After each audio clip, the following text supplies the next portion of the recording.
क्या आप जानते हैं, शार्क मछलियां डायनासोर से भी पुरानी हैं।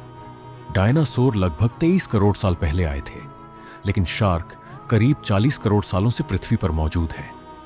यानी जब डायनासोर पृथ्वी पर नहीं थे, तब भी शार्क समुद्र में तैर रही थी। और सबसे हैरान करने वाली बात, वे आज भी जीवित हैं।